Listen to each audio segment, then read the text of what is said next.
Identifikasi akses point TLWR844N memiliki desain minimalis dan modern dengan warna putih serta bodi plastik kokoh yang tampak sederhana namun elegan.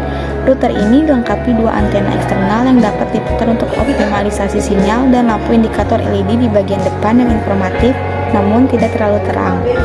Penempatan port LAN, WAN, dan daya berada di bagian belakang, sehingga kabel tetap rapi dan tampilan depan bersih. Dengan ventilasi yang memadai di bagian bawah, perangkat ini dirancang untuk mencegah panas yang berlebih meskipun digunakan lama. Ukuran yang kompleks memudahkan peletakan di berbagai sudut ruangan tanpa mengganggu estetika interior.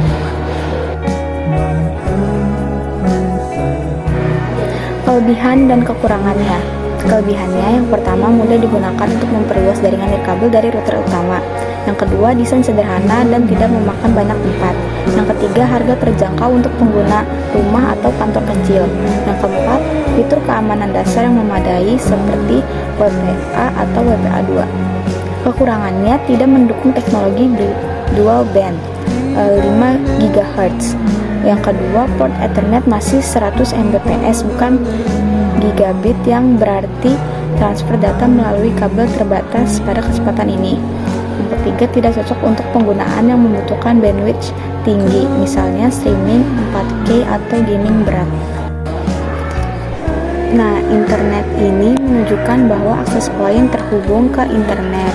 Lalu yang TLWR844N menandakan bahwa TLWR844N beroperasi pada frekuensi 2,4 GHz untuk memancarkan jaringan Wi-Fi. Clients menunjukkan jumlah perangkat yang terhubung ke router ini.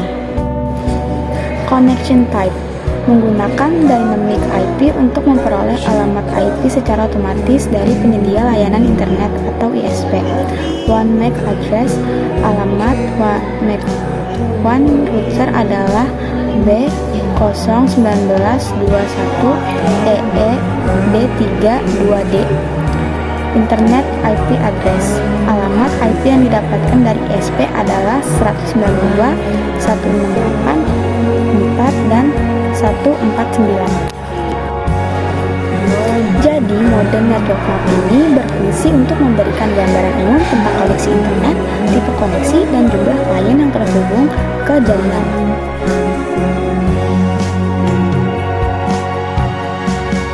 Pertama-tama yang dilakukan adalah menolak kabelnya. Colok dulu ya teman-teman. Ini habis dicolok ke akses point-nya. Habis itu kita reset sampai dia mati, terus nanti dia nyala lagi. Itu yang kabel kemarin dicolok juga ke belakang PC ya. Terus habis itu apa ya? Apa nih? Oh, udah.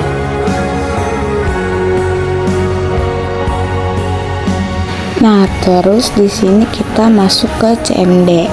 Habis itu kita ketik IP config biar tahu IP address-nya. Habis itu kita ke Google Chrome.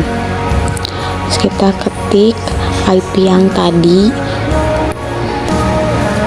Terus habis itu masukin passwordnya admin 123, A-nya gede ya. Terus habis itu apa ya? Habis ini kita skip aja, pencet-pencet. Terus habis itu kita ke wireless. Nah, ini kita ganti namanya, terserah apa aja, bebas. Ini contohnya kelompok 2. Terus habis itu kita masukin passwordnya. Sebenarnya harusnya passwordnya yang kuat ya teman-teman, tapi ini kayak cuma buat contoh aja sih. Nah, terus habis itu kita ke advanced, terus ke wireless settings. Habis itu oh, ini channelnya. Nah, ini channelnya kita cari dulu di Wi-Fi analyzer. Habis itu kita cari ini.